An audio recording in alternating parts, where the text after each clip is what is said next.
ఈరోజు బైబిల్ అనగానే సమాజంలో ఒక చిన్న చూపు. బైబిల్ అనేసరికి ఏదో మత పుస్తకం అని, మత గ్రంథం అని, అదొక విశ్వాసానికి సంబంధించిన పుస్తకం అని, కేవలం బైబిలును దైవ గ్రంథాన్ని చాలామంది మేధావులు గొప్పవారుగా పిలువబడుతున్నవారు బైబిలును ఒక మత పుస్తకంగా ముద్ర వేసి కేవలం ఒక వర్గానికి చెందిన పుస్తకం మాత్రమే, అది ఏదో వాళ్ళ విశ్వాసాలకు సంబంధించిన మాటలు అవి అని బైబిలును ఒక మూలకు త్రోసిన వేళ బైబిల్ ఖ్యాతి, బైబిల్ గొప్పతనం, బయటపడే అంశాలే, బయటపడే విషయాలే ఈ 2-3 రోజులు మీరు వినబోయే సంగతులు. దేవుని పిల్లలారా, ఈరోజు బైబిల్లో సైన్స్ ఉందా అంటే శాస్త్రానికి అందని సంగతులు దేవుడు బైబిల్లో పెట్టాడు. శాస్త్రం ఎంతకాలం ప్రయోగాలు చేసినా వారు అందుకోలేనన్ని ఉన్నతమైన సంగతులు, గొప్ప సంగతులు దేవుడు చెప్పాడు. అదేంటండి, శాస్త్రానికి కూడా తెలియనివి దేవుడు ఎలా చెప్తాడు అని మీరు ఆశ్చర్యపడుతున్నారేమో.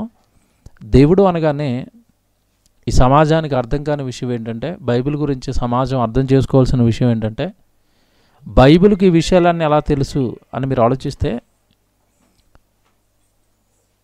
ఈరోజు శాస్త్రాలు ఉన్నాయి. ఈ శాస్త్రాల్లో మళ్ళీ డిపార్ట్మెంట్స్. ఈరోజు మనం ఆర్నిథాలజీ అని ఆలోచిస్తున్నాం. ఆర్నిథాలజీ అనగానే దీన్ని తెలుగులో పక్షి శాస్త్రము అంటారు, పక్షి అధ్యయన శాస్త్రము అంటారు. పక్షులపైన అధ్యయనం చేసే ఒక డిపార్ట్మెంట్, ఒక శాస్త్రం ఉంది. దాని గురించి ఈరోజు మనం ఆలోచిస్తున్నాం. రేపు జువాలజీ అంటారు, జంతు శాస్త్రం అంటున్నారు, దాని గురించి ఆలోచిద్దాం. తర్వాత వైద్య శాస్త్రం, మెడిసిన్, దాని గురించి ఆలోచిద్దాం. ఆ తర్వాత ఇంకా మీరు బోటనీ అంటే వృక్షశాస్త్రం, వృక్షాలపైన ప్రయోగాలు చేసే ఒక డిపార్ట్మెంట్ ఉంది, ఒక వర్గం, ఒక శాస్త్రం ఉంది. ఆ వృక్షశాస్త్రం గురించి కూడా మనం ఆలోచిద్దాం. అంటే బైబిల్లో ఇవన్నిటి గురించి బైబిల్ ఎలాగండి మాట్లాడుతుంది? ముందుగానండి, దీనికంటే ముందుగా నేను ఈ పాఠాలు చెప్పాలి అని అనుకోవడానికి గల కారణం ఏంటంటేనండి, ఈ మధ్యకాలంలో కొద్దిమంది పేరు చెప్పరండి, మేధావులుగా సమాజంలో చలామణి అవుతూ ఒక ప్రసంగం, అతను చేసిన ప్రసంగం నన్ను చాలా బాధ పెట్టింది. ఆయన ఏమంటున్నాడు అంటే, సైన్స్ గొప్పది, సైన్స్ అనేది ఎప్పటి నుంచో ఉంది, సైన్సు ముందు పుట్టింది. ఆ మేధావి మాటలు ఎలా ఉన్నాయంటే మీరు జాగ్రత్తగా అర్థం చేసుకోండి. సైన్స్ ముందు పుట్టింది, సైన్స్ ముందు పుట్టిందని నేను ఎందుకంటున్నాను అంటే, అసలు ప్రకృతే సైన్సు, ప్రకృతి ముందు పుట్టింది, తర్వాత మనిషి పుట్టాడు. ప్రకృతి తర్వాత పుట్టిన మనిషి, జాగ్రత్తగా వినండి, ప్రకృతి తర్వాత పుట్టిన మనిషి తన అవసరతల కొరకు మతాలను స్థాపించుకున్నాడు. తను నమ్మిన తన విశ్వాసానికి ఒక మతం అని పేరు పెట్టి దానికి ఒక మత గ్రంథం రాసుకుని ఆ మతాన్ని పెట్టుకున్నాడు. సైన్స్ గొప్పది, మతాలు తర్వాత వచ్చాయి. అది హైందవ్యం కానివ్వండి, క్రైస్తవ్యం కానివ్వండి, ఇస్లాం కానివ్వండి, బౌద్ధం కానివ్వండి, సిక్కులు కానివ్వండి, వీళ్ళంతా కూడానండి మనుషులు పెట్టుకున్న మతాలు ఇవి. అంటే దాంట్లో బైబిల్ను కూడా కలిపేస్తూ, బైబిల్ కూడా మనుషుల వల్లనే రాయబడిన పుస్తకం అని అతను వక్రీకరిస్తూ ఒక మాట అన్నాడు. ఏంటా మాట అంటే మీరు జాగ్రత్తగా వినాలి, అందుకేనండి పాఠాలు ఓపెన్ చేశాను. అతను అన్న మాట ఏంటంటే, సైన్స్ డెవలప్ అవుతుంది, సైన్స్ గొప్పదవుతుంది, గొప్పదవుతున్న సైన్సును వాళ్ళు సైన్స్ కూడా మాదే, లేదంటే సైన్స్ కూడా మా దగ్గరే ఉందని చెప్పటం వలన వాళ్ళ గ్రంథాల యొక్క విలువ ఎక్కువ అవుతుందని చెప్పి ఈ మధ్యకాలంలో చాలామంది వాళ్ళ గ్రంథాలలో కూడా సైన్స్ ఉందని మాట్లాడుతున్నారు అంటున్నాడు. అంటే అతని ఉద్దేశం ఏంటంటే, అతని ఇంటెన్షన్ ఏంటంటే, సైన్స్ అనేది, శాస్త్రం అనేది గొప్పది, ఇది గొప్పదైపోతుందని ఆ సైన్స్ అనేది అక్కడక్కడ వాళ్ళు రాసుకున్న మత గ్రంథాలను కొన్నిసార్లు సైన్స్ అనేది సందిగ్ధంలో పడేస్తుంది. శాస్త్రం ద్వారా చెప్పబడిన సంగతులు వాళ్ళ గ్రంథాలకు సరిపోవటం లేదని చెప్పి వాళ్ళ గ్రంథాలను ఎక్కడ సైన్స్ డామినేట్ చేస్తుందోనని వాళ్ళ గ్రంథాలలో కూడా సైన్స్ ఉందని మాట్లాడుతున్నారు. కాబట్టి సైన్స్ గొప్పది, అవి ఏమున్నాయండి మత పుస్తకాలు మనుషులు రాసుకున్నవి, అవి ఎక్కడ సైన్స్ ముందు నిలబడవు, సైన్స్ అనేది గొప్పది అంటున్నాడు. ఇక్కడ చాలామంది అండి మన క్రైస్తవ్యంలో కూడా మా మీద ఒక అపోహ లేదంటే ఒక నింద ఇస్తూ ఉంటారు. వీళ్ళు ఎందుకంటే అంటే సైన్స్ గురించి మాట్లాడతారని అంటారు. ఒరే మీకు కోపం వస్తుందో లేదో, సైన్స్ అనేది పెరిగిపోయి ఏమంటే మనిషికి ఉపయోగపడే సైన్స్ గురించి మేము ఎప్పుడు మాట్లాడం. మనిషికి ఏదైనా అభ్యున్నత భావాల వైపు లేదంటే అతనికి ఉపయోగపడే సైన్స్ గురించి ఎప్పుడు మాట్లాడట్లేదు.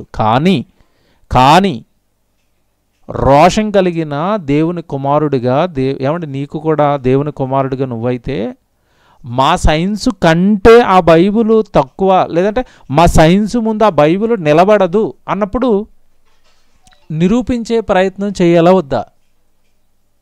ఇలా చాలామంది మేధావులు బైబిలును సైన్స్ కంటే తక్కువని, బైబిల్ శాస్త్రం ముందు నిలబడదని చాలామంది ఎప్పుడో జరిగినండి నా కొన్ని వందల సంవత్సరాల క్రితం ఏమంటే పాఠాలు అయిపోయే లోపు అది కూడా చెప్తాను. క్రైస్తవులే కొంతమంది శాస్త్రవేత్తలను హింసించి చంపేశారు. శాస్త్రం చెప్పిన దానికి బైబిల్లో విరుద్ధంగా ఉండటం వలన వాళ్ళు వాళ్ళు చంపేశారు శాస్త్రవేత్తల్ని. కాబట్టి బైబిల్ అనేది శాస్త్రానికి ఎక్కడా నిలబడదు. కానీ ఈ మధ్యకాలంలో ఎక్కువైపోయారండి. యూట్యూబుల్లో అక్కడ ఇక్కడ సైన్స్ గొప్పది అని చెప్పుకోవడానికి. అంటే ఇప్పుడు విషయం ఏంటంటే వాళ్ళ సైన్స్ గొప్పదని చెప్పుకోవడానికి మధ్యలో ఏమంటే బైబిల్ని తెస్తున్నారు, బైబిల్ని కించపరుస్తున్నారు. ఇంకో భయంకరమైన మాట ఏమంటే అతని నోట నేను విన్నానండి, అసలు బైబిల్ సైన్స్ ముందు ఏ గ్రంథము నిలబడదు, సైన్స్తో పోలిస్తే అసలు వాళ్ళ నమ్మకాలన్నీ ఎగిరిపోతాయి, ఎందుకంటే వాళ్ళని అలాగ వదిలేయడం పాపం ఏదో నమ్ముతున్నారు కదా, ఏదో జాలి పడుతూ అన్నట్టుగా ఏమంటే మాట్లాడుతున్నాడు. ఈ 2-3 రోజులండి. ఈరోజు నాకు తెలిసి బుధవారంలో ఉన్నాగా, బుధ గురు శుక్ర 3 రోజులు మనకు టైం ఉంది. ఈ 3 రోజులు మాట్లాడతాను, బైబిల్ ఎంత గొప్పదో చెబుతాను, బైబిల్ వీళ్ళ అనుకుంటున్న శాస్త్రాలను అన్నింటినీ ఎలా తోసిపుచ్చిందో చెబుతాను. బైబిల్ యొక్క ఖ్యాతి అంటే ఇది ఏదైతే డిపార్ట్మెంట్ల కింద విడిపోయి సైన్స్ అని చంకలు గుద్దుకుంటున్నారో ఆ శాస్త్రం ఆ సైన్స్ తలకిందులుగా తపస్సు చేసినా పట్టుకోలేనివి వాళ్ళ డిపార్ట్మెంట్ల కింద ఏర్పడిపోయి వాళ్ళ ప్రయోగాలలో ఇప్పటికీ వాళ్ళు పట్టుకోలేనివి చాలా గొప్ప సంగతులు ఉన్నాయని బైబిల్ను బల్లగుద్ది చూపిస్తాను. బైబిల్లోని బల్లగుద్ది మీ జీవితకాలం ప్రయత్నించండి, దీని గురించి మీకు రాదు అని చెప్తాను. వాళ్ళు మాట్లాడుతున్న డిపార్ట్మెంట్లోకి వెళదాం ఈరోజు. అందుకే ఏమండి అన్నీ కలిపేయటం కాకుండా ఒక్కొక్క డిపార్ట్మెంట్ని తీసుకుందామని ఈరోజు ఆర్నిథాలజీ తీసుకున్నాం, పక్షి శాస్త్రం, పక్షి అధ్యయన శాస్త్రం, దీని గురించి మాట్లాడుకుందాం. దేవుని పిల్లలారా, ఒక విషయం మీరు జాగ్రత్తగా గమనించాలి. సృష్టి నుండి సైన్స్ పుట్టింది, సృష్టిలో జంతువులు ఉన్నాయి కనుక జంతుశాస్త్రం పుట్టింది, సృష్టిలో పక్షులు ఉన్నాయి కనుక పక్షి శాస్త్రం పుట్టింది, సృష్టిలో చెట్లు ఉన్నాయి కనుక ఏమంటే బోటనీ ఆ శాస్త్రం పుట్టింది, మనిషి ఉన్నాడు కనుక మనిషికి సంబంధించిన ఎన్నో శాస్త్రాలు పుట్టాయి. పిండోత్పత్తి శాస్త్రం అని ఏమంటే నరాలకు సంబంధించిన నరాల వ్యవస్థకి సంబంధించిన ఒక డిపార్ట్మెంట్ అని ఒక రకరకాలు మీకు తెలుసు కదండి, గుండెకి సంబంధించిన ఒక శాస్త్రం.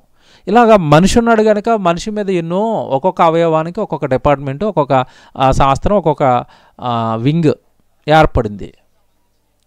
ఇప్పుడు చెట్ల మీద, జంతువుల మీద, పక్షుల మీద, సముద్రంలో ఉండే చేపల మీద వీటన్నిటిపైన ప్రయోగాలు చేస్తున్న నువ్వు మొదటిగా తెలుసుకోవాల్సింది ఒకటి ఉంది. ఇవి ఉన్నాయి కనుక వీటి మీద ప్రయోగాలు చేస్తున్నావు నువ్వు. అవి ఎలా పుట్టాయో తెలిస్తే గుండె పగిలిపోతుంది. అవి ఎలా పుట్టాయి? సైన్స్ ఏమైనా పుట్టించిందా ప్రకృతిని? లేదు. వాళ్ళు కూడా ఒప్పుకుంటారు దాన్ని.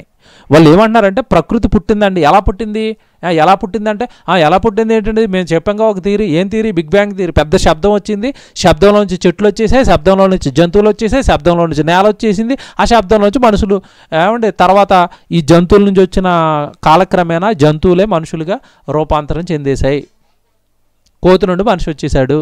ఇది వాళ్ళ థియరీ, ఇది వాళ్ళ సూత్రం. అన్నీ ఆలోచిద్దాం నెమ్మదిగా, టైం ఉంటేనండి అన్నీ ఆలోచిద్దామండి. ఒక్కొక్క పాట, ఒక కోతి నుండి మనిషి వచ్చాడా తేలుద్దాం. మొదటి మానవుని జన్మస్థలం ఆఫ్రికా అని చెప్పారు. బైబిల్ ఒప్పుకోదు. మొట్టమొదటి మానవుని జన్మస్థలం ఆసియా ఖండం, టర్కీ దేశం. విత్ ప్రూఫ్స్తో నిరూపిస్తాం మేము. ప్రూఫ్స్ అండి. ఏదో బైబిల్ అల్లాటప్ప పుస్తకం ఏమి కాదు, ఎవరికి దొరకదు. ఇంకా వాళ్ళ బుర్రలకి ఎలాగనే వాళ్ళ బుర్రలకి తట్టని చారిత్రాత్మక భౌగోళిక ఆధారాలతో ఇదిగోరా అని చూపిస్తుంది బైబిల్. ఎవ్వడో నిలబడలేడండి. అతను ఎంత స్కాలర్ అయినా బైబిల్ ముందు నిలబడలేడు. కారణం ఏంటంటే బైబిలు ఎవరైతే స్కాలర్గా పిలువబడుతున్నారో అతడు ఉంటున్న ఈ నేలను, పైన చూస్తున్న ఆకాశాన్ని కలిగించిన దేవుడు రాయించిన పుస్తకం ఇది. నిలబడడు ఎవడు. కాకపోతే మనం నిజం చెప్పేసరికి తప్పించుకునే ప్రయత్నాలు చేస్తారు అంతే. నిజం చెప్పేసరికి తప్పించుకుంటారు. నిజం చెప్పేసరికి లేదు మేము ముందే చెప్పేసామని ఏదో కవరింగు, లేదంటే మేము మీ బైబిల్లో సైన్స్ ఉందని ఇప్పుడు చెప్పుకుంటున్నారు, మేము ఎప్పుడో చెప్పాం, ఇవన్నీ చెప్తారండి. ఈరోజు వాళ్ళు మాట్లాడుతున్నారు కనుక, సైన్స్ను ముందు పెట్టి బైబిల్ను తక్కువ చేస్తున్నారు కనుక ఇవన్నీ చెప్పాల్సి వస్తుంది.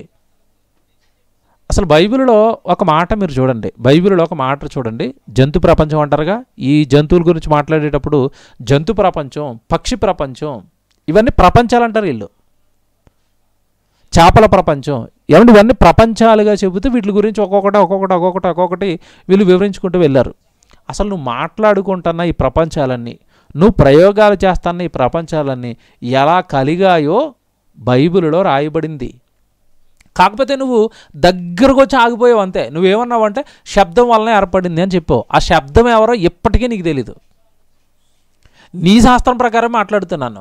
ఈ అనంత విశ్వాన్ని ఒక మహాకర్షణ శక్తి ఆకర్షించి పట్టుకుంది, ఆయన ఆకర్షణలోనే ఈ విశ్వం నడుస్తుందని చెప్పి, ఆ ఆకర్షణ ఎవర్రా అంటే తెలీదు.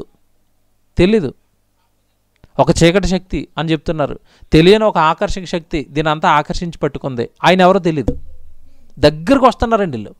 ముందు మనిషి కోతు నుండి వచ్చాడు డబ్బా కొట్టుకున్నారు.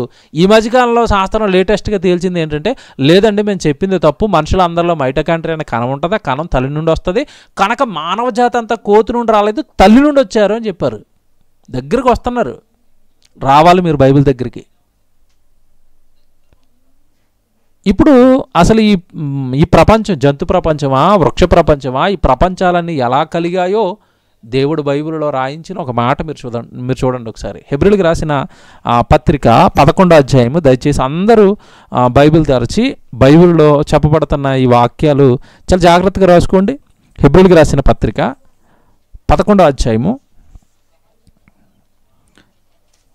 మొదటి వచనం చూద్దాం, లేదంటే డైరెక్ట్గా 3వ వచనం చూడండి.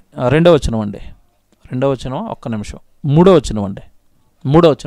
హెబ్రీయులకు రాసిన పత్రిక 11వ అధ్యాయం 3వ వచనం. ప్రపంచములు దేవుని వాక్యము వలన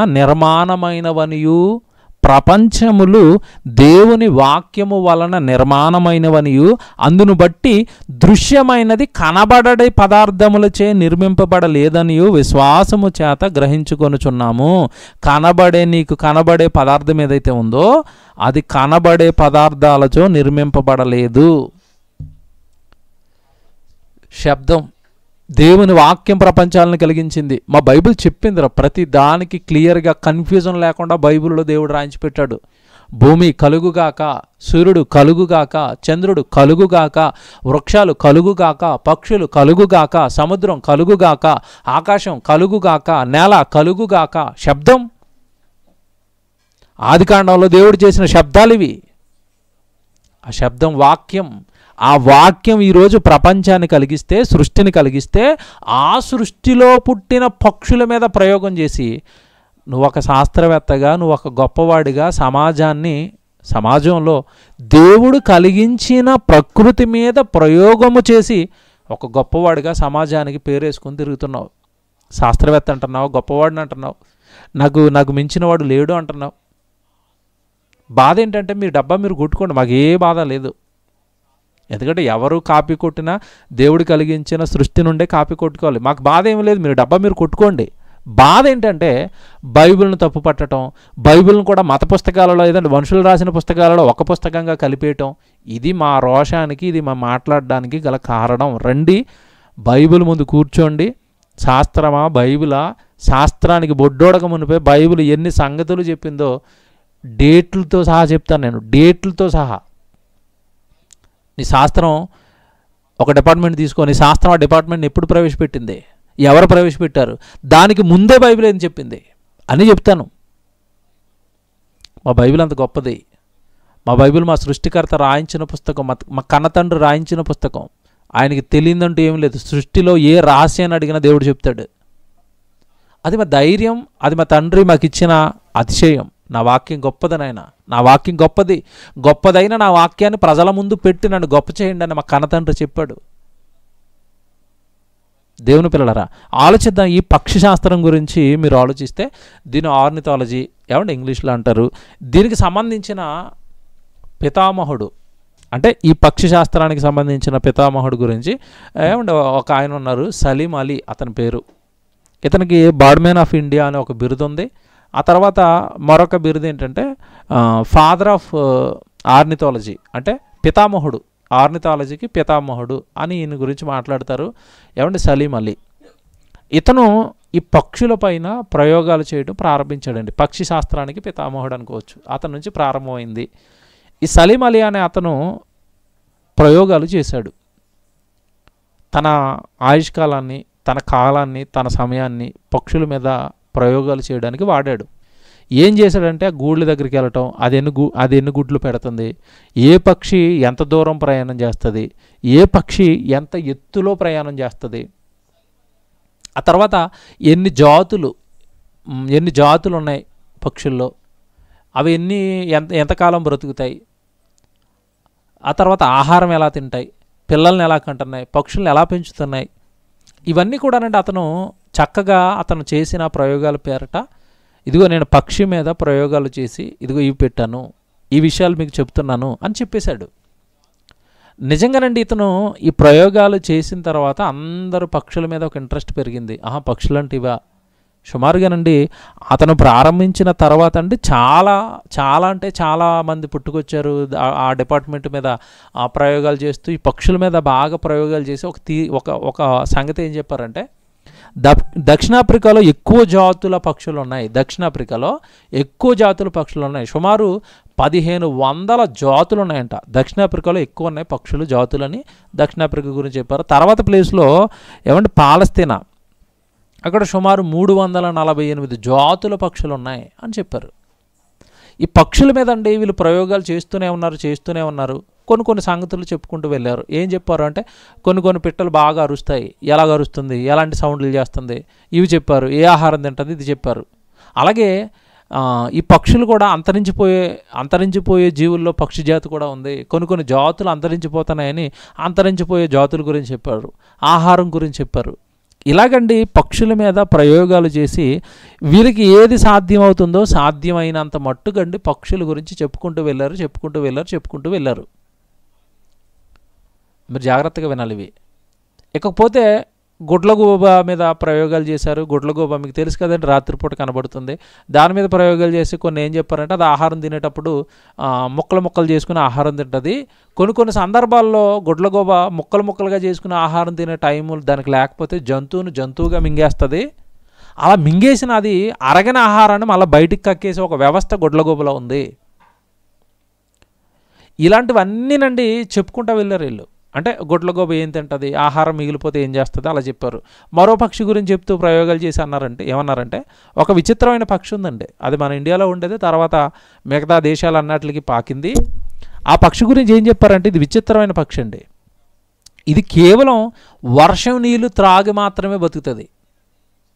ఎక్కడ నేల మీద ఉండే నీళ్ళు తాగుతుంది. వర్షపు నీళ్ళే తాగుతుంది, స్టోర్ చేసుకుంటుంది, మళ్ళీ వర్షపు నీళ్ళు వచ్చేంతవరకు ఆగుతుందంట. అది ఆ పక్షి యొక్క లక్షణం. ఇలా పోతే ఇక గ్రద్ద గురించి చెప్పారు. ఏమంటే పక్షిరాజు, దీని గురించి చెప్పారు.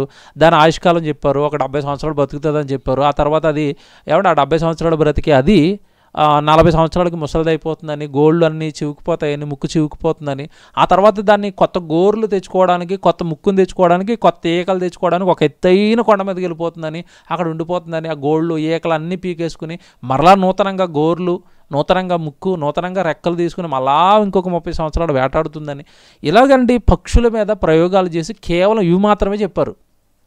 ఇక సామాన్యులు అనేసరికి పక్షుల గురించి ఎలా ఆలోచిస్తారో మనకు తెలిసండి. దొరికితే తినేద్దామని ఆలోచిస్తాడు సామాన్యులు.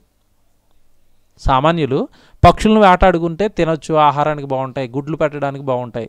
ఇకపోతే రైట్ బ్రదర్స్ గురించి మీకు తెలుసు. వాళ్ళు పక్షిని ఇన్స్పిరేషన్గా తీసుకుని పక్షిని చూసండి వాళ్ళు చక్కగా ఏమంటే ఎగిరే విమానాన్ని కనిపెట్టేశారు.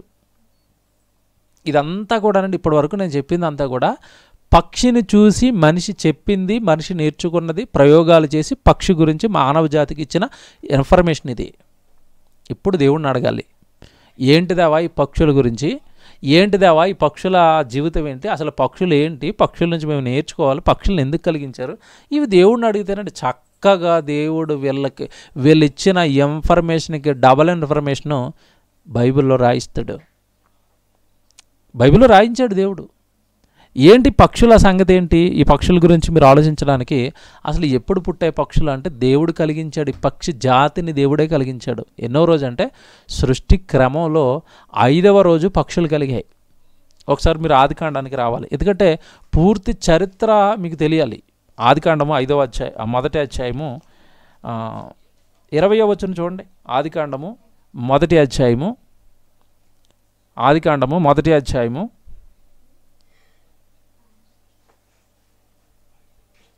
20వ వచనం చూద్దాం. దేవుడు జీవము కలిగి జలించు వాటిని జలములు సమృద్ధిగా పుట్టించును గాకనియు పక్షులు అన్నాడు. చూడండి, పక్షులు భూమి పైన ఆకాశ విశాలములో ఎగురును గాకనియు పలికెను. పక్షులు కలుగుగాక, భూమి మీద ఉండే పక్షులు, ఆకాశంలో ఎగిరే పక్షులని పక్షి జాతిని దేవుడు 5వ దినాన కలిగించాడు. ఆ తర్వాత మీరు అలా చదువుకుంటూ వెళ్ళిపోతే దేవుడు జలముల్లో వాటి జాతి ప్రకారము జలములు సమృద్ధిగా పుట్టించిన మహామత్స్యములు జీవము కలిగి చలించి వాటన్నిటినీ దాని జాతి ప్రకారము రెక్కలు గల ప్రతి పక్షిని దేవుడు సృజించాడు. అది మంచిదని దేవుడు చూచెను. దేవుడు మీరు ఫలించి అభివృద్ధి పొంది సముద్రంలో జలముల్లో నిండియుండుడని పక్షులు భూమి మీద విస్తరించును గాకనియు వాటిని ఆశీర్వదించెను. అస్తమయమును ఉదయమును కాగా 5వ దినం అయిపోయింది. పక్షులను దేవుడు దీవించాడు. విస్తరించండి, విస్తరించండి, విస్తరించండి, విస్తరించండి. వాటిల్లో జాతులు అంట, తమ జాతి ప్రకారము పక్షులు విస్తరించాలి. దేవుడు 5వ దినాన సృష్టిలో ఈ పక్షి జాతిని కలిగించి భూమి మీద పెట్టాడు. నేను అడుగుతున్నది ఏంటంటే, దేవుడు 5వ దినాన పక్షి జాతిని కలిగించి పక్షులను భూమి మీద పెడితే, ఆకాశంలో పెడితే, వాటి మీద ప్రయోగాలు చేసి పక్షి శాస్త్రం అని, ఆర్నిథాలజీ అని ఒక పేరు పెట్టుకుని గొప్పవాడిగా సమాజం ముందు చాలామంది అయిపోతున్నాం. మాకు వచ్చిన ఇబ్బంది లేదు. కానీ కలిగించిన దేవుడు రాయించిన పుస్తకాన్ని తక్కువ చేయటం, అదొక మత పుస్తకం అని, ఏదో ఎస్సీ ఎస్టీలు బీసీలు ఏమంటే తక్కువ జాతుల వారు, ఒక మాటలో చెప్పాలంటే అదేదో తక్కువ జాతుల వారు నమ్ముకునే పుస్తకం అని, సృష్టికర్త పుస్తకాన్ని తక్కువ చేయడం మీకు తగదు. సృష్టికర్త రాయించిన పుస్తకం ఇది. సృష్టిలో ఉన్న ప్రతి దాని గురించి పిన్ టు పిన్ మీకు చెప్పగలిగిన పుస్తకం ఇది. మీకు అర్థం కాకపోతే, బైబిల్ మాకు అర్థం కాలేదంటే రండి, బైబిల్ వచ్చిన వాళ్ళ దగ్గరికి రండి, బైబిల్ ఓపెన్ యూనివర్సిటీ దగ్గరికి రండి, నేర్చుకోండి. బోల్డ్ అంతమంది ఉన్నారు, మాకు వాక్యం నేర్పిన మా డైరెక్టర్ గారు ఉన్నారు. బోల్డ్ సంగతులు శాస్త్రానికి అందని అద్దు చిక్కనమై నేర్పిస్తారు. ఆయన పిల్లలుగా మాకు నేర్పించి మమ్మల్ని సమాజం మీదకి విడిచిపెట్టారు, నేర్పించండి అని. రండి మా దగ్గరికి, మేము నేర్పిస్తాం. మీకు అర్థం కాకపోతే, మాకు అర్థం కాలేదు, ఆ బైబిల్లో ఉన్నాయంటండి, మాకు తెలియదు అంటండి, చెప్తున్నారంటండి అనండి. అంతే తప్ప సైన్స్ గొప్పదైపోయిందని, సైన్స్ను ఓన్ చేసుకోవడానికి బైబిల్లో కూడా సైన్స్ ఉందని చెప్తున్నారని, ఇలాంటి తలతిక్క మాటలు, మీకు అర్థం కాని మాటలు. మీరు మేధావులు అయితే లోకానికి మేధావులు. మీరు మేధావులుగా ఎక్కడ చాలామణి అవుతారంటే, ఏమి తెలియని అమాయకుల దగ్గర స్కాలర్స్గా, మేధావులుగా మీరు చాలామణి అయిపోండి, మిమ్మల్ని పట్టించుకోము. కానీ బైబిల్ జోలికి వస్తే, బైబిల్ దగ్గరకు వస్తే మీ మేధావితనం ఏంటో, మీ తెలుగు తక్కువతనం ఏంటో అంతా కూడా ప్రజల ముందు మేము పెట్టేస్తాము. రాకండి, మీ పని మీరు చేసుకుంటూ పొండి. మీరు స్కాలర్లుగా వాళ్ళు మోసం చేసుకుంటూ వెళ్ళిపోండి. మా దగ్గర బైబిల్ బాగా నేర్చుకుని సృష్టికర్త పక్షాన నిలబడ్డ మా దగ్గరికి వచ్చి మీరు ఎలాంటి వీడియోలు చేసి బైబిల్ మత పుస్తకం, బైబిల్కి సైన్స్ ఏం తెలియదు, సైన్స్ ముందు బైబిల్ నిలబడదు, ఇలాంటి మాటలు మాట్లాడితే మీ తెలుగు తక్కువతనం, మీ చేతకానితనాన్ని అంతా ప్రజల ముందు పెట్టేస్తాము. మీరు వాళ్ళ ముందేగా మీరు డబ్బా కొట్టుకుంటున్నారు, మీరు వాళ్ళ ముందేగా మీరు ఫోజులు కొడుతున్నారు స్కాలర్స్గా. మీరు బైబిల్ దగ్గరకు వచ్చినప్పుడు, దేవుడి దగ్గరకు వచ్చినప్పుడు, వాక్యం దగ్గరకు వచ్చినప్పుడు ఎందుకు విడిచిపెట్టాలి? ఎవరి ముందైతే మీరు స్కాలర్స్గా కాలర్ ఎగరేస్తున్నారో వాళ్ళ ముందే మీకు ఏమీ తెలియదని చెబుతాం. బైబిల్ దగ్గరికి రాకండి. మిగతా పుస్తకాలు ఏం మాట్లాడుకుంటారో మాట్లాడుకోండి, బైబిల్ దగ్గరికి రాకండి. పుట్టు పూర్వోత్తరాలు చెప్తుంది దేని గురించి అయినా. విందురుగానండి ఎన్ని శాస్త్రాలు అయితే ఉన్నాయో అన్ని శాస్త్రాల గురించి మ్యాక్సిమం మాట్లాడతానండి. విందురుగాని మీరు దేవుని పిల్లలరా, ఈ సలీం అలీ అనే అతను ఈ బర్డ్ మ్యాన్ ఆఫ్ ఇండియాగా పిలువబడి ఏమంటే ఆర్నిథాలజీకి పునాదులు వేసి ఈ శాస్త్రాన్ని తయారు చేసి విడిచిపెట్టాడు. దాని గురించి మాట్లాడుతున్నారు. మేము మాట్లాడతాం ఇప్పుడు. పక్షుల గురించి మీరు ప్రయోగాలు చేసి కోట్ల రూపాయలు నాశనం చేసి ఏమి చెప్పలేదు మీరు. ఇంతకీ గుడ్లు మాంసం ఎన్ని కేజీలు ఉంటుంది, ఎంతకాలం బతుకుతుంది, ఏం ఉపయోగం వాటి వల్ల ప్రజలకి? ఉపయోగకరమైనవి మేము చెప్తాం. ఇప్పుడు దేవుడు పక్షిని చూపించి మానవ జాతికి ఉపయోగకరమైనవి ఎన్నో నేర్పాడు. అవి మీరు నేర్పలేరు, మీకు తెలియదు, మీకు రాదు. బైబిల్ దగ్గరికి వచ్చారు కనుక మీరు అనుకుంటున్న మీ శాస్త్రం కంటే మా బైబిల్ గొప్పదని, మీరు అనుకుంటున్న మీ శాస్త్రం కంటే మా బైబిల్కి ఎక్కువ తెలుసని మేము చెప్పడానికి ముందుకు వచ్చాం. మీరు చూడండి జాగ్రత్తగా. ఇప్పుడు మీరు శ్రద్ధగా మీరు అంతా వాక్యం వినండి చివరి వరకు. అవును కదండి, వాళ్ళు ఏం చెప్పారండి దేవుడి కంటేనని దేవుడు పక్షాన దేవుడు పిల్లలుగా మీరు ఆనందపడతారు. బైబిల్లో ఒక మంచి మాట అండి, మనం చూద్దాం. చూసే ముందుగా వీళ్ళు ఇన్ని ప్రయోగాలు చేసండి చివరికెళ్ళి ఒక్కొక్క ఉపయోగపడుతుంది. పక్షి మనకు ఒక రకంగా ఉపయోగపడుతుంది. ఏంటి ఆ ఉపయోగం పక్షి గురించి అంటే వీళ్ళు ఏం చెప్పారంటే, పక్షి సమాచారాన్ని తీసుకువెళ్ళడానికి, సమాచారాన్ని తీసుకురావడానికి ఉపయోగపడుతుంది. దానికి ఆ మెమొరీ ఉంది, దానికి ఆ శక్తి ఉంది. మనం ట్రైనప్ చేస్తే సమాచారం తీసుకెళ్ళడానికి, సమాచారం తీసుకురావడానికి పక్షి ఉపయోగపడుతుంది అని చెప్పారండి. వీళ్ళ ప్రయోగాల్లో వీళ్ళ శాస్త్రం చెప్పిన ఒక విషయం. ఇకపోతే దాన్ని చైనా లాంటి దేశాలు టెక్నాలజీ కాస్త బాగా తెచ్చుకున్న దేశాలండి, ఆ పక్షుల యొక్క కాళ్లకు ఈ మెమరీ చిప్స్ అమర్చి వీడియో రికార్డింగ్లు, ఆడియో రికార్డింగ్లు చేయడానికి శత్రు దేశాల మీదకి విడిచిపెట్టి అక్కడి నుంచి వాళ్ళు సమాచారం తెచ్చుకుంటున్నారు. అంటే పక్షి ఇదిగో ఇక్కడ మనం ట్రైనప్ చేసి ఇది మన దేశం అని ఇక్కడ చెప్పి పంపిస్తే మళ్ళీ వెళుతుంది, అక్కడ సమాచారం అంతా తీసుకుని మరలా వస్తుంది మన దగ్గరికి. కనుక పక్షిని మనం ఇలా వాడుకోవచ్చు అని వీళ్ళ ప్రయోగాల్లో చెప్పారు. అందుకే మీరు గమనించారో లేదో, ఒకప్పుడు ఉత్తరాలు ఉండేవి, ఉత్తరాల మీద కూడా పక్షి బొమ్మ ఉండేది. మీరు ఎప్పుడైనా గమనించారో లేదో, ఉత్తరం పైన లెటర్స్ పైన, పోస్ట్ ఆఫీస్ లెటర్స్ పైన పక్షి బొమ్మ ఉంటుంది. అంటే అర్థం ఏంటంటే సమాచారాన్ని తీసుకెళ్ళేది. మేము కూడా సమాచారాన్ని తీసుకెళ్తున్నాం కనుక పక్షి బొమ్మ వేసుకున్నారు దానికి సింబల్గా వాళ్ళు. ఇప్పుడు బైబిల్ ఏం చెప్పింది, నిన్నగాక మనం నువ్వు ప్రయోగాలు చేసి ఏదో పెద్ద గొప్ప విషయాన్ని చెప్పేసినట్టుగా ఏదో గొప్ప సంగతిని ప్రజల డబ్బులన్నీ కొట్టేసి రాత్రింపగల అట్లా వెనకాల పడి ఏదో గొప్ప సంగతి చెప్పారంటున్నావుగా. పక్షులు సమాచారం తీసుకుపోతాయి, దీనికి ఉపయోగపడతాయి, మా డిపార్ట్మెంట్ చెప్పింది, ఆర్నిథాలజీ చెప్పింది అంటున్నావుగా. నీ ఆర్నిథాలజీకి బొడ్డోడగ మునుపు దేవుడు బైబిల్లో రాశాడు. ఇంకా మీకు విచిత్రం ఏంటంటే, బైబిల్లో ఉన్న ఒక భక్తుడు మీరు ఇప్పుడు ఏదైతే సమాచారం తీసుకెళ్తుంది, ఇది తీసుకొస్తుంది అంటున్నారో ఈ టెక్నాలజీ వాడి పడేసాడు పక్కకి. ఆయన వాడి పడేసిన దాన్ని నువ్వు ఫ్రెష్గా దానికి పొగేసి సమాజం ముందు పెట్టి ఆర్నిథాలజీ అంటున్నావు నువ్వు. మేము చెప్పాం కదండి, మా బైబిల్ దగ్గరికి రాకపోతే మీరు స్కాలర్స్కి అలాగ సమాజం ముందు మీరు దొంగలైనా సమాజం ముందు అలాగా కాలర్ ఎగరేసుకుంటూ తిరగండి. కానీ బైబిల్ దగ్గరికి వస్తే మాత్రం మీరు చేస్తున్న చెడు అంతా కూడా వాళ్ళ ముందు పెడతాం. మీరు ఎలా మోసం చేస్తున్నారో అదంతా వాళ్ళ ముందు పెట్టేస్తాం. బైబిల్లో ఒక సందర్భాన్ని చూపిస్తాను ఇప్పుడు నేను. క్రీస్తుకు పూర్వం రాయబడిన మాటలు ఇవి. క్రీస్తు పుట్టలేదు అప్పటికి ఈ మాటలు రాయబడేసరికి చాలామందికి బైబిల్ పైన అవగాహన లేదు. బైబిల్లో 2 నిబంధనలు ఉంటాయి, ఒకటి కొత్త నిబంధన, ఒకటి పాత నిబంధన. పాత నిబంధన అనేది యేసుక్రీస్తుల వారు ఈ భూమి మీద లేక మునిపే యూదుల చేతుల్లో, ఇశ్రాయేల్ చేతుల్లో ఉంది. వాళ్ళకి దేవుడు ప్రవక్తలను పుట్టించాడు. ఆ ప్రవక్తలు క్రీస్తుకు పూర్వం ఈ ప్రకృతి గురించి చాలా మాటలు మాట్లాడారు. క్రీస్తు రాలేదు అప్పటికి. ఇంకా మీరేమంటున్నారంటే యేసుప్రభు వచ్చిన తర్వాత ఆయన ఒక మతాన్ని స్థాపించేశాడు, ఆ మత పుస్తకం ఇది, ఆ మతంలో 4 మాటలు రాసేసుకున్నారు, అయ్యేలా సైన్స్కి, ఇలాంటి పిచ్చి పిచ్చి మాటలు ఏవో పుస్తకాల గురించి మాట్లాడండి. మీకు తెలియకపోతే రండి. యేసుక్రీస్తుల వారు ఈ భూమి మీదకి రాక మునుపు క్రీస్తు పూర్వం రాయబడిన మాట, పక్షుల గురించి పలకబడిన మాట.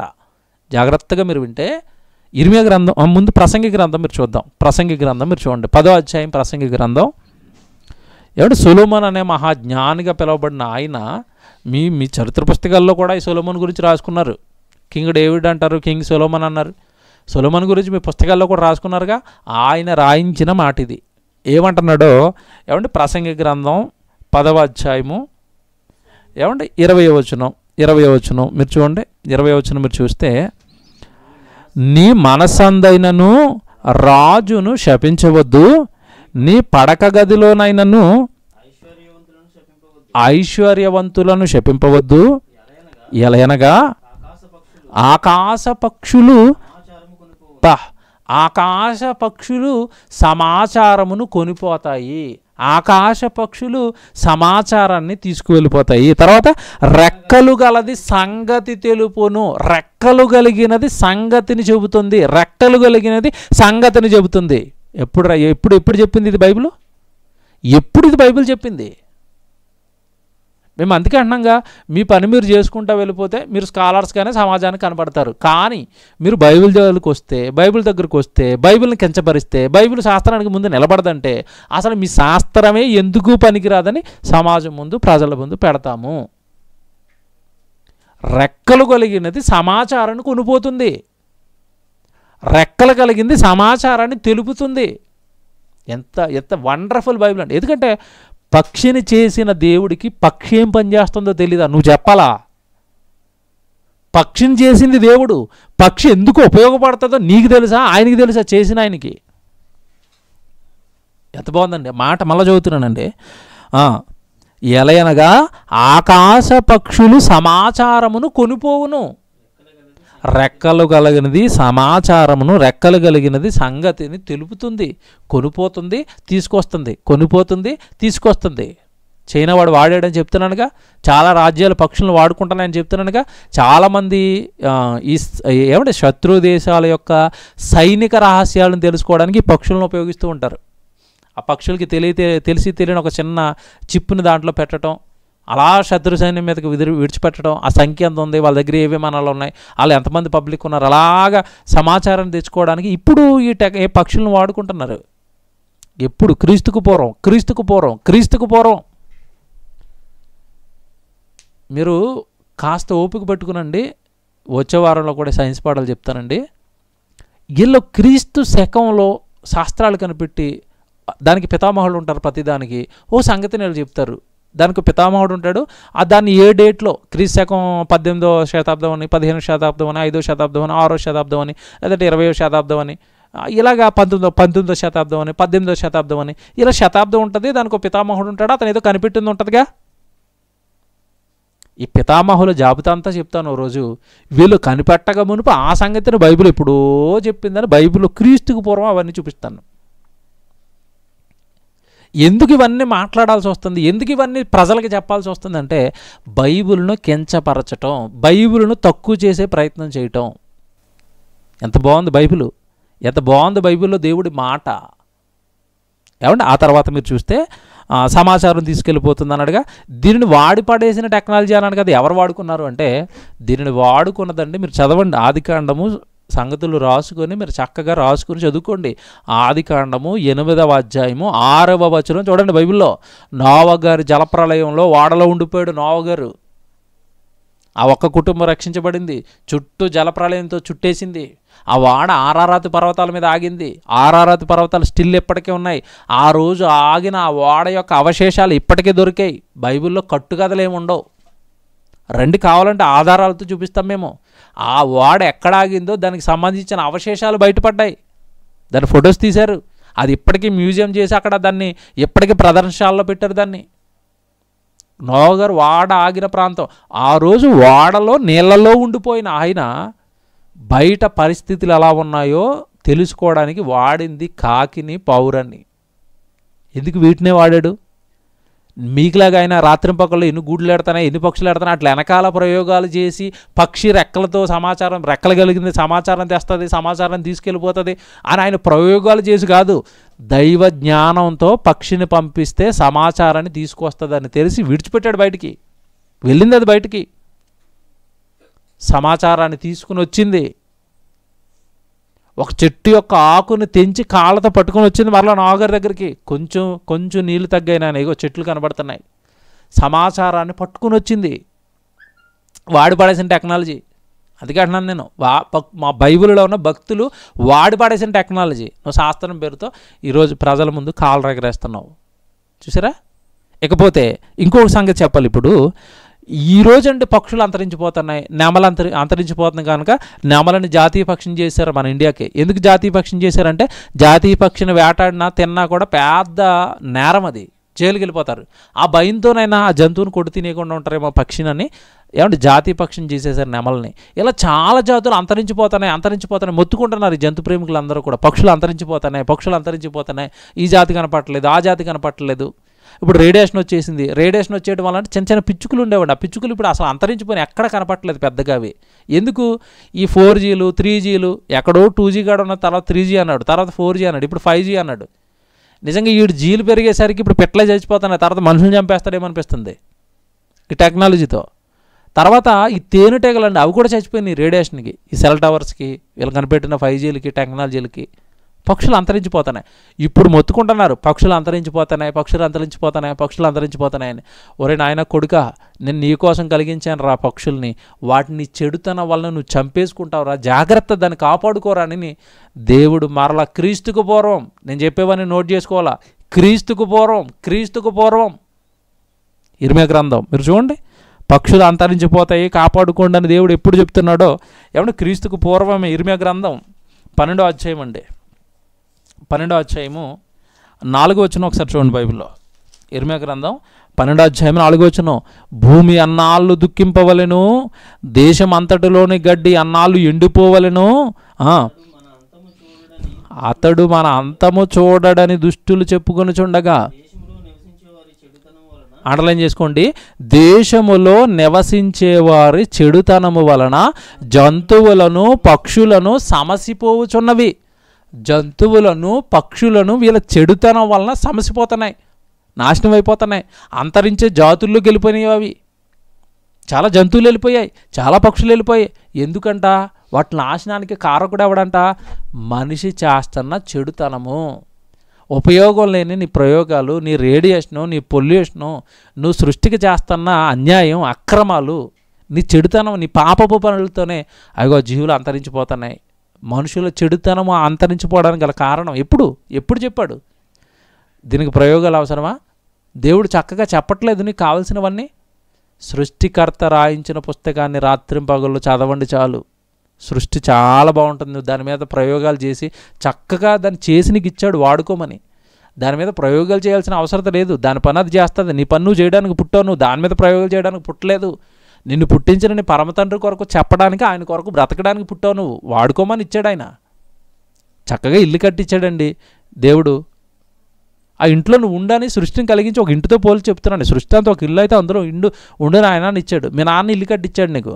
ఇల్లు కట్టించినప్పుడు నువ్వేం చేయాలి? అందులో చక్కగా ఉండాలి. అంతే తప్ప బాత్రూమ్ ఎలా కట్టారు, నేను కొలగొట్టేస్తాను, టైల్స్ ఇప్పేస్తాను, డోర్లు ఎలా బిగించారు, డోర్లు అన్నీ ఇప్పేసి మళ్ళీ బిగిస్తాను, డోర్లు ఏం చేశారో ఒకసారి పగలగొట్టి చూస్తాను, స్లాబ్లో ఏం వేశారో సుత్తేటి పగలగొట్టే స్లాబ్ లోపలికి దూరతాను, భీము కింద ఏం వేశారో చూడాలి, నేను తవ్వేస్తాను, గుణపం వేసాను. పిచ్చోడు అనరు, వెర్రోడు అనరు.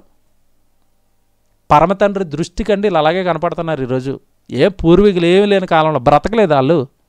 బ్రతకలేదా? మనకంటే ఆరోగ్యంగా బ్రతకలేదా? మనకంటే గొప్పగా బ్రతకలేదా? మేము మనుషులకు మంచి చేస్తున్న వాటి గురించి మాట్లాడలే. ఈ చెడు చేస్తుంది చూశారు, చెడు కాదా? నువ్వు కనిపెట్టిన ఫ్రిడ్జ్ చెడు కాదా? నువ్వు ఏది రేడియేషన్ చేయకుండా నష్టం లేకుండా ఏది కనిపెడతావు నువ్వు చెప్పు? ఏది కనిపెట్టా దాని వెనకాల సైడ్ ఎఫెక్ట్ ఒకటి ఉంటుంది. ఫ్రిడ్జ్ కనిపెట్టారు, డోర్ తీయంగానే ఫ్రియాన్ అనే విషపు వాయువు రిలీజ్ అవుతుంది అందులోంచి. అది కనుక లోపల మన ఊపిరితిత్తులోకి ఎక్కువగా వెళితే ఊపిరితిత్తులు డ్యామేజ్ అయిపోతాయి. చాలామంది తెలియక ఫ్రిడ్జ్ ఓపెన్ చేసి అలా పెట్టుకుని ఉంచుతారు. ఓపెన్ చేశారా ఇమీడియట్గా పడిపోవాలి అవసరమైనవి తీసుకుని.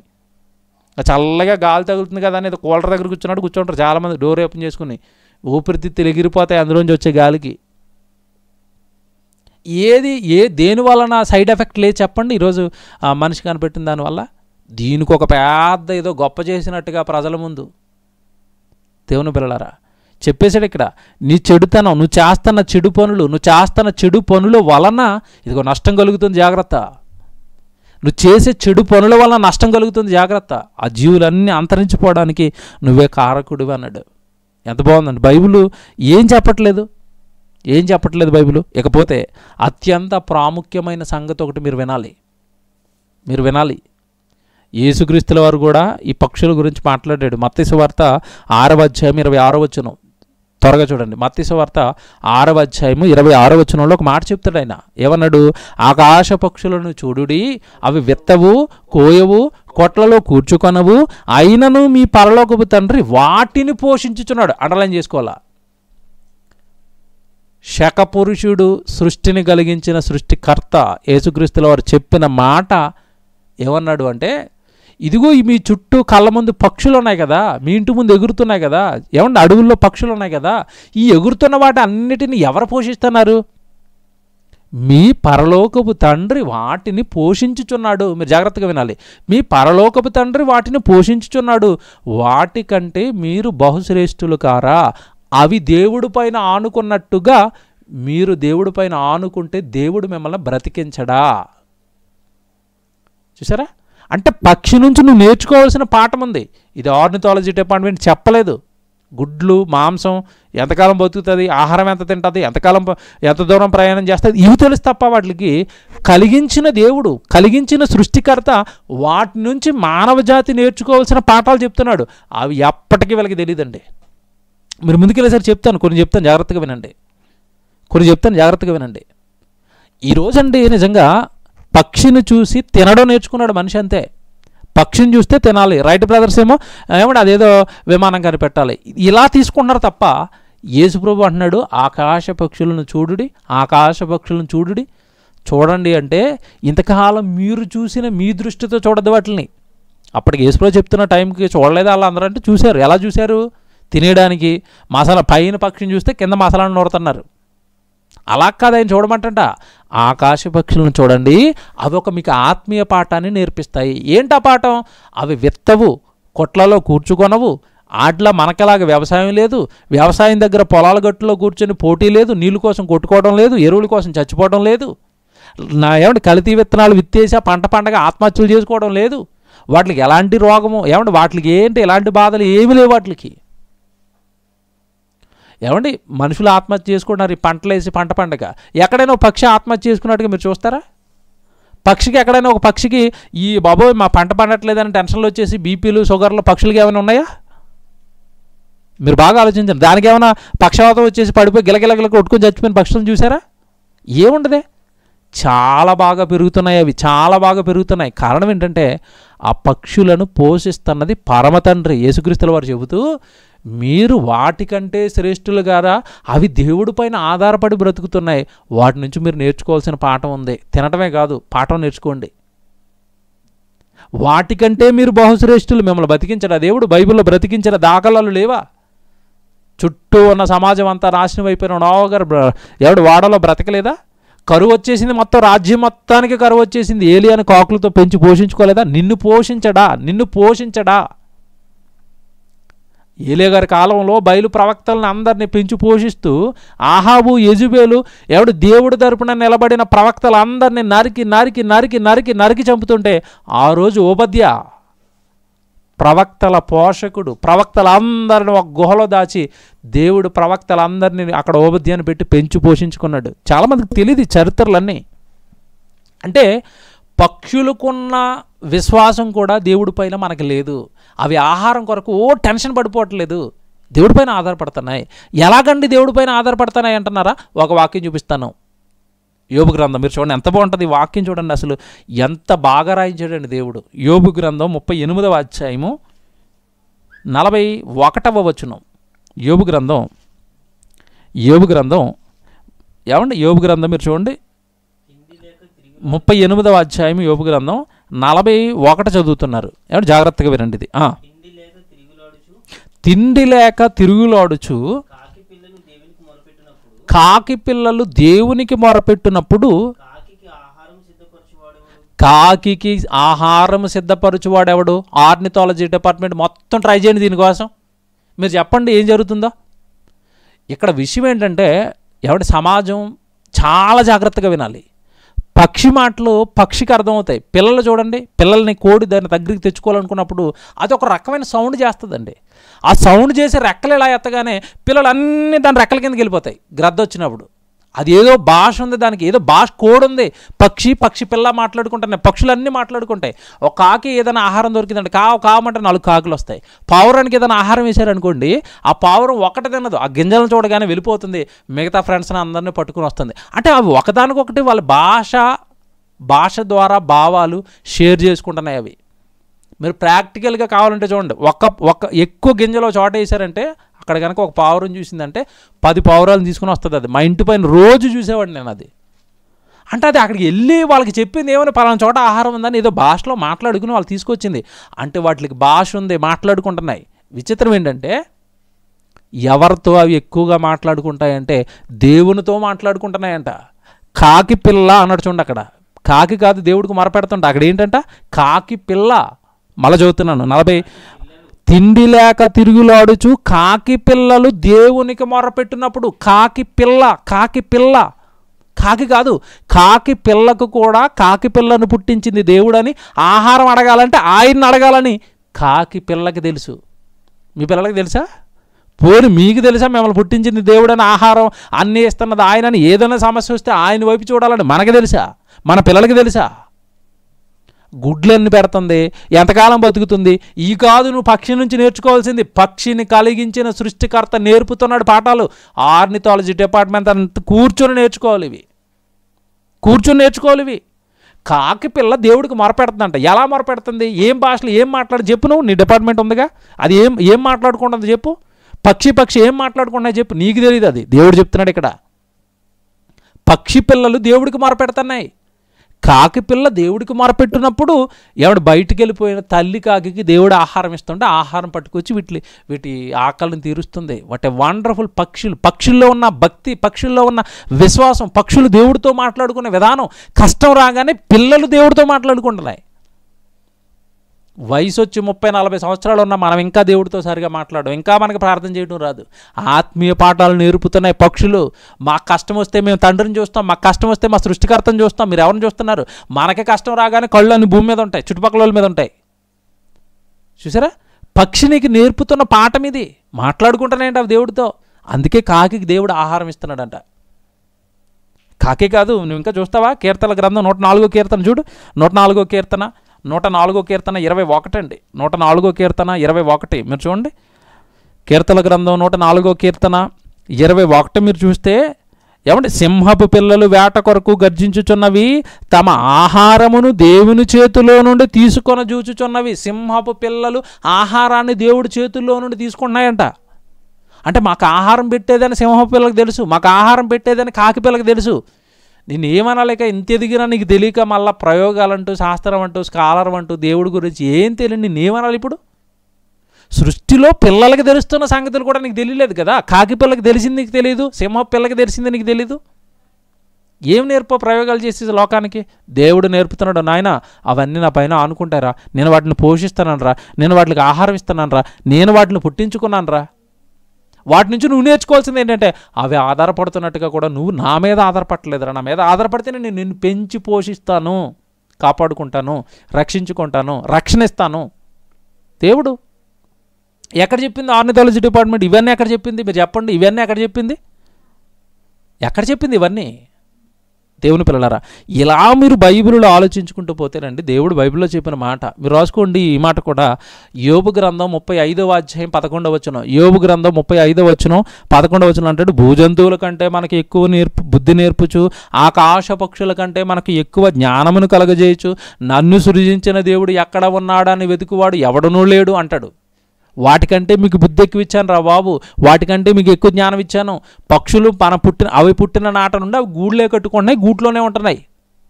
కానీ నువ్వు అలా కాదుగా, ముందు పూర్పాకు వేసావు, తర్వాత రేక్ వేసావు, తర్వాత స్లాబ్ వేసావు, తర్వాత ఆ పైన ఇంకో ఫ్లోర్ వేసావు, అపార్ట్మెంట్ వేసావు. నువ్వు చక్కగా నీ జీవితాన్ని దినదినం మార్చుకుంటూ వెళ్తావు, నీకున్న బుద్ధితో, నీకున్న జ్ఞానంతో, నీకున్న తెలివితో. కానీ కాస్త తెలివిస్తేనే, నీకంటే కాస్త తెలివిస్తేనే అవి దేవుడిని కనిపెట్టాయి.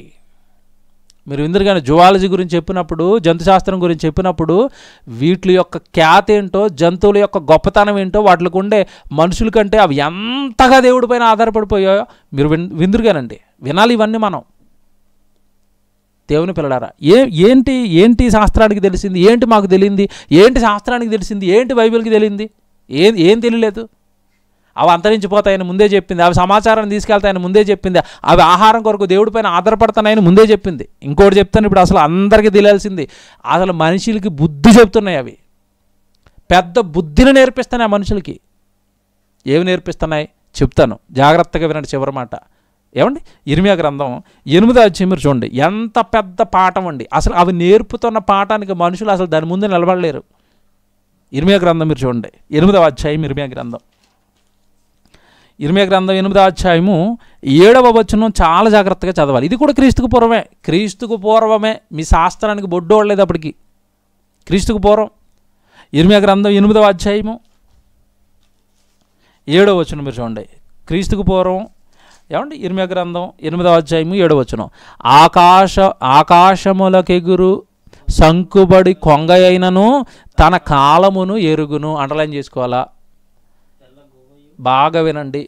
ఇప్పుడు పక్షులను చూశారు, ఇప్పుడు పక్షులు అక్కడికి తిరుగుతున్నాయని, ఇప్పుడు కాలాలు ఎరుగుతున్నాయని, ఇప్పుడు గుడ్లు పెట్టుకుంటున్నాయని, ఇప్పుడు పక్షులను ఎక్కడి నుంచో సైబీరియా నుంచి అక్కడి నుంచి వచ్చి తీసుకెళ్ళిపోతున్నాయని, ఈ స్టోరీలన్నీ ఇప్పుడు కదా మీరు చెప్పారు. ఎప్పుడు చెప్తున్నాడు దేవుడు? మీరు జాగ్రత్తగా వినండి. ఇవి ఆకాశములకెగురు సంకుబడి కొంగ అయినను తన కాలమును ఎరుగును. కాలం తెలుసంటే వాటికి, పక్షులకి టైం తెలుసు అన్నాడు. నీకులాగా రాత్రి పగల్లో ప్రయోగాలు చేసి చెప్పలేదు, సృష్టికర్త చెప్పమన్నాడు. దైవభక్తుడైన ఇర్మియా ప్రవక్త దేవుని కుమారుడు చెప్పేస్తున్నాడు. నాయన పక్షుల గురించి అది రాసేస్తున్నాడు. సృష్టికర్త చెప్తున్నాడు పక్షులు ఏం చేస్తాయో, వాటి కాలాన్ని ఎరుగుతాయంట. ఏమి ఎరిగాయి కాలాన్ని ఎక్స్ప్లెయిన్ చేస్తాను నేను, మీరు జాగ్రత్తగా వినండి. చెప్తాను దీని వివరణ చెప్తాను. ఏమంటే జాగ్రత్తగా వినండి. ఆకాశంకి ఎగురు సంకుబడి కొంగేరును తన కాలమును ఎరుగును, తెల్లగొవ్వయు మంగళ కత్తి పిట్టయు ఊది కొరుకును తాము రావలసిన కాలములను ఎరుగును. వాటికి ఏ కాలంలో రావాలో ఏ కాలంలో వెళ్ళిపోవాలో తెలుసు వాటికి. తర్వాత అయితే నా ప్రజలు, పక్షికి తెలిసింది, అయితే నా ప్రజలు. భలే చెప్తాడండి దేవుడు. పక్షి నుంచి నేను నేర్చుకోవాల్సింది ఇదే. ఎంత బాగా చెప్తున్నాడు చూడండి. వాటికి కాలాలు తెలుసు, పక్షులకి కాలాలు తెలుసు. అయితే నా ప్రజలు అన్నాడు చూడండి. యెహోవా న్యాయ విధిని ఎరగరు. వాటికి తెలిసింది కూడా వీళ్ళకి తెలీదు. ఏంటి యెహోవా న్యాయ విధి? ఏంటి అవి కాలాన్ని ఎరగటం అంటారా? మీరు జాగ్రత్తగా వినాలండి. అసలు మతిపోతుంది వాటి జ్ఞానం ఆలోచిస్తే మనకి. ఏమంటే కొన్ని శీతల దేశాలు ఉన్నాయి. అంటే అక్కడ కురిచే మంచుకండి మొత్తం గడ్డగట్టేస్తుందండి. ఎక్కడికక్కడ బయట అంతా నీళ్లు గడ్డగట్టేస్తాయి. ఏమంటే చెట్లకి మొత్తం మంచి ఎక్కడ చూడండి గడ్డలు కట్టేస్తాయి. మీరు చూస్తూ ఉంటారు అప్పుడప్పుడు. సైబీరియా కొన్ని దేశాలు ఉన్నాయి కదా, ఈ మంచుతో శీతోష్ణ మండల దేశాలు అని చెప్తారు. వీటిని ఎక్కువగా మైనస్లో అక్కడ టెంపరేచర్ పడిపోద్ది, మైనస్లోకి వెళ్ళిపోద్ది. బయట నీళ్లు గడ్డగట్టేస్తాయి. ఇంటి మీద అంతా మంచు ఉంటుంది, కార్ల పైన అంతా మంచు ఉంటుంది. ఏమన్నా అంత మంచులో బయట పెరిగే ఈ పక్షి ఎక్కడ బతుకుతుంది చెప్పండి? తాగడానికి నీళ్ళు ఉండవు, తినడానికేమో తిండి ఉండదు. నిజంగానండి, ఈ పక్షులకి ఎంత తెలివైనవి అంటే ఎక్కడ సైబీరియా అండి, ఎక్కడ ఏమంటే కొన్ని దేశాలు ఉన్నాయి. ఆ దేశాల నుంచి అండి పక్షులన్నీ కూడా వలసలు వెళ్ళిపోవటం స్టార్ట్ చేస్తాయి. ఆ దేశం నుంచి ఎగురుకుంటూ గుంటూరు దగ్గర ఉప్పలపాడు అని ఒక సరస్సు ఉంది, అక్కడికి వస్తాయి. అలాగే విజయవాడ ఏలూరు మధ్యలో కొల్లేటి సరస్సు అని ఒక సరస్సు ఉంది, అక్కడికి వచ్చేస్తాయండి పక్షులన్నీ ఎగురుకుని. వాటికి టైం తెలుసండి. అమ్మో రాబోయేది శీతాకాలం, ఈ కాలంలో మనం ఇక్కడ ఉన్నామా చచ్చిపోతాము, మనం వెళ్ళిపోవాలి. జాగ్రత్తగా వినాలి. అవి ఎక్కడి నుంచో ఎగురుకుంటూ మన ఏలూరులో ఉన్న కొల్లేటి సరస్సుకు వచ్చేసాయి. అవి వచ్చేసిన తర్వాత ఏం చేస్తాయి? కొల్లేటి సరస్సులో ఉన్న చెట్లను చూసుకుంటాయి, ఏదో ఒక చెట్టు మీద గూడెట్టుకుంటాయి. ఆ గూట్లోనండి చక్కగా ఉండి గుడ్లు పెట్టుకుని, ఎందుకంటే అది సుమారు 3-4 నెలలు ఉంటుంది కదా శీతాకాలం గడ్డగట్టే టైము. ఆ 3-4 నెలలు ఇక్కడే ఉండి గుడ్లు పెట్టుకుని పిల్లల్ని చేసుకుని పిల్లలకి ఎగరే ట్రైనింగ్ ఇచ్చేస్తాయి, ఎగరటం నేర్పించేసి. అంతేనండి, పిల్లలకి ఎప్పుడైతే ఎగరటం వచ్చిందో టైంని జ్ఞాపకం పెట్టుకుంటాయి. మనం ఉండాల్సింది ఇక్కడ ఇంతకాలం, 3 నెలలు ఉండాలి, 4 నెలలు ఉండాలి. ఈ టైంని జ్ఞాపకం పెట్టుకుని ఏ దేశం నుంచి అయితే బయలుదేరి వచ్చిందో ఆ దేశానికి మరలా తిరుగు ప్రయాణం మొదలు పెడుతుంది. ఇది దేశాలు దాటుకుని వచ్చి, నా దేశం ఇది కాదు, నా దేశం సైబీరియా, నేను అక్కడి నుంచి వచ్చాను, ఈ పిల్లల్ని కూడా నా దేశానికి తీసుకుని వెళ్ళిపోవాలని గుడ్లు పెట్టి పిల్లల్ని చేసుకుని, పెట్టిన పిల్లల్ని కూడా తీసుకుని వచ్చిన తన సైబీరియాకి ప్రయాణం అయిపోతుంది పక్షి. దాని బుర్ర ఎంత? మన బుర్ర ఎంత అండి? ఇదిగో ఎంత బుర్ర ఉందండి మనకి. దాని బుర్ర ఎంతండి? ఇంత, అందులో ఇంత మెదడు. ఆ మెదడులో దేశాలు దాటే ఏమంటే ఆ మ్యాప్ గుర్తుపెట్టుకోవటం, ఆ రూట్ గుర్తుపెట్టుకోవటం, నా దేశం అదని గుర్తుపెట్టుకోవటం, నేను అక్కడికి వెళ్ళిపోవాలని గుర్తుపెట్టుకోవటం, కేవలం ఇక్కడ బ్రతకడానికి వలస వచ్చానని గుర్తుపెట్టుకోవటం. పక్షులు తమ కాలాన్ని ఎరుగుతాయి, వచ్చిన దేశానికి వెళ్ళిపోతాయి. ఒరు నువ్వేమన్నా ప్రజలు యెహోవా న్యాయ విధిని ఎరుగురు అన్నాడుగా, నీకేమైనా ఇది అర్థమైందా? నువ్వు పుట్టింది భూమి మీద 60-70 సంవత్సరాలు ఉండడానికి. నా కాలం అయిపోతుంది, నేను ఎగిరిపోవాలి, నేను వెళ్ళిపోవాలి నా దేశానికి. ఏంటి నా దేశం? పరలోకం నా దేశం. అక్కడి నుంచి నా తండ్రి పంపించాడు, నా తండ్రి పని చేసుకోవాలా. నేను నా పిల్లల్ని పక్షి ఎలాగైతే పిల్లల్ని తీసుకుని వెళ్ళిపోతుందో, నా పిల్లలకి వాక్యం నేర్పుకుని నా పిల్లల్ని కూడా రెడీ చేసుకుని చనిపోయిన తర్వాత నేను వెళ్ళిపోవాలి, నేను వచ్చిన నా దేశానికి. యెహోవా ప్రజలకి న్యాయ విధులు తెలియదు, పక్షికి తెలిసింది వీళ్ళకి తెలియదు అన్నాడు. పక్షిని ముందు పెట్టి అది ఎగురుతుందని చెప్పాడు, అది కాలం ఎరుగుతుందని చెప్పాడు, కాలాన్ని ఎరిగి ప్రయాణాలు చేస్తుందని చెప్పాడు. ఏం చెప్పాలి నీకు? ఇంకా ఏం చెప్పాలి అంటే, నీకు అది కేవలం అది ఎగురుతుందని తెలుసు, పిల్లల్ని చేస్తుందని, వెళ్ళిపోతుందని అది మాత్రమే తెలుసు నీకు. దాని నుండి నువ్వేం నేర్చుకోవాలో నీకు తెలీదు. అది బైబిల్ చెప్తుంది. బల్లగుద్ది చెప్తానని చెప్పానుగా, ఇవే. నువ్వు తలకిందులుగా తపస్సు చేసినా అది ఎందుకు వస్తుందో తెలియదు, ఎందుకు వెళ్ళిపోతుందో తెలియదు. అది ఎందుకు వచ్చిందో ఎందుకు వెళ్ళిపోయిందో నీకు తెలీదు, దాని నుంచి ఏం నేర్చుకోవాలో నీకు తెలీదు. శాస్త్రాన్ని చెవి తిప్పి కూర్చోబెట్టి నేర్పిస్తుంది బైబిల్. నీకు తెలియనివి చాలా ఉన్నాయని నేర్పిస్తుంది బైబిల్. ఎందుకు పక్షిని అలా వలస ప్రయాణం దాని ముందు మన ముందు అది వలసలు రావటం, పిల్లల్ని పెట్టుకోవడం, తిరిగి వెళ్ళిపోవడం ఎందుకు నీ కళ్ళ ముందు పెట్టాడు? ఇది అదిగో నాయన పక్షి వచ్చింది, తన దేశానికి వెళ్ళిపోతుంది, నువ్వు నేర్చుకో. నీ దేశం అయితే పరలోకం కదా, మీ నాన్న పరలోకంలో ఉన్నాడు కదా, అక్కడ నుండి బయలుదేరి లోకానికి వచ్చావు కదా. ఎందుకు ఈ లోకంలో పాపంలో ఏమంటే ఈ దుర్మార్గాలలో నరహత్యల్లో వాడిని కొట్టుకుంటున్నాడు, వీడిని కొట్టుకుంటున్నాడు, వాడిని చంపుతాం, వాడిని నరికేద్దాం, వాడిని దోచేద్దాం, ఎందుకు ఈ కుట్రలు కుళ్ళు కుతంత్రాలు. వెళ్ళిపోవాలిగా నువ్వు, వెళ్ళిపోతుంది కదా. అది పిల్లల్ని రెడీ చేసుకుని టైంని జ్ఞాపకం పెట్టుకుంది కదా. నా కాలమును ఎరుగును, పక్షి తన కాలమును ఎరుగును. నువ్వు కాలం ఎరుగుతున్నావా? కళ్ళ ముందు వెళ్ళిపోతుంది ఆయుష్కాలం, బర్త్డేలు చేసేసుకుంటున్నావు, టైం అయిపోతుంది, నేను వెళ్ళిపోవాలి నా తండ్రి దగ్గరికి. నీకేమైనా కాలం ఎరుగుతున్నావా? కాలం ఎరుగుతావని పక్షిని పెట్టి పక్షితో ప్రయాణం చేస్తున్నాను, అటు ఇటు నాయన నేర్చుకో అన్నాడు దేవుడు. ఎంత బాగుందండి బైబిల్ ఎంత బాగుంది, బైబిల్ చెప్పే సంగతులు ఎంత బాగున్నాయి, బైబిల్ ఇచ్చే వివరణ ఎంత బాగుంది. ఏ శాస్త్రవేత్త అండి పక్షిని చూసి ఇవన్నీ మీరు నేర్చుకోవాలని చెప్పాడు? కాకి పిల్ల దేవుడి పైన ఆధారపడుతుంది, సింహపు పిల్ల దేవుడి పైన ఆధారపడుతుంది, ఆహారం వేస్తే బాధ వస్తే దేవా అంటున్నాయి అవి. నువ్వు అనవుగా, దాని నుంచి అది నేర్చుకో. ఎందుకు చెప్తున్నాడు ఇవన్నీ? ప్రయోగాలు చేసి చెప్పలేదే, కోట్ల రూపాయల ప్రజాదానం నాశనం చేసి చెప్పలేదే. సృష్టికర్త తన పిల్లలతో మాట్లాడించేసాడు. ఇవన్నీ రాయండి నాయన, మీరు రాయండి. భవిష్యత్తులో వీళ్ళు వస్తారు, స్కాలర్లుగా కాలర్ ఎగరేస్తారు, అప్పుడు వచ్చిన నా పిల్లలు అందరూ చెప్పాలి ఇవి. మీకంటే ముందే మా దేవుడు చెప్పాడు రా, నన్ను కనపరచాలి నా పిల్లలు వచ్చి. రాయండి, ఇవన్నీ రాయండి. ఎంత బాగుందండి, వాట్ ఎ వండర్ఫుల్ బైబిల్ అండి దేవుని పిల్లలరా. కనుక ఏంటి మనకి తెలియంది, ఏం తెలియదు మాకు, ఏం తెలియదురా బైబిల్, మాకు ఏం తెలీదు. మేము మీలాగా కోట్ల రూపాయలు ఏమండి ప్రజాదానాన్ని తగలేసి ప్రయోగాలు చేసి చెప్తున్నావు కాదు ఇవి. మా తండ్రి మా కొరకు, మా మహిమ కొరకు, మన మహిమ నిమిత్తం నా పిల్లలు మహిమపరచబడాలి, నా పిల్లలు మాట్లాడుతుంటే నివ్వెరపోవాలి సమాజం అని మా కన్న తండ్రి మా కొరకు రాయించిన మాటలు ఇవి. ఏ పుస్తకం గురించి మాట్లాడతారో మాట్లాడుకోండి. బైబిల్కి ఏం తెలియదు అన్నారా, ఇది ఇలాగే చెవి తిప్పేస్తాం. మీరు చెప్పకమునిపై చెప్పేసింది బైబిల్ అని. ప్రారంభంలో చెప్పానుగా, మీరు స్కాలర్స్గా ఏమీ తెలియని అమాయకుల ముందు కాలర్ ఎగరేయండి. మీరు ఎగరేసుకోండి, వాళ్ళు నమ్ముతారు పాపం అమాయకులు కనుక.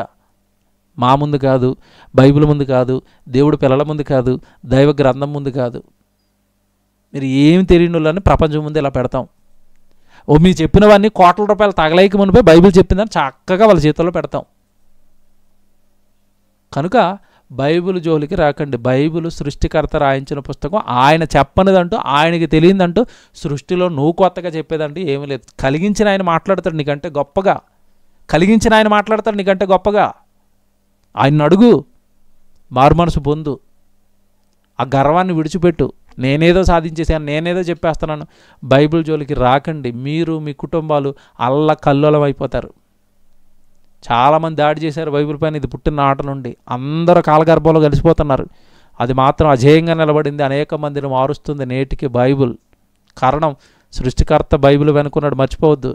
సామాన్యమైన పుస్తకంగా, అన్ని పుస్తకాలతో కలిపి ఒక పుస్తకంగా, మత పుస్తకంగా, విదేశీ పుస్తకంగా, ఏదో నిమ్నజాతులు నమ్ముకునేవారు పుస్తకంగా, ఇలాంటి కళ్ళబొల్లి కథలు చెప్తే ఎవరో భయపడతారేమో. మేము మీ చెవులు పిండేసి మీకు అంటే ముందే అది చెప్పింది గొప్ప పుస్తకం, మీకు ఏం తెలియదు అని చెప్తాం.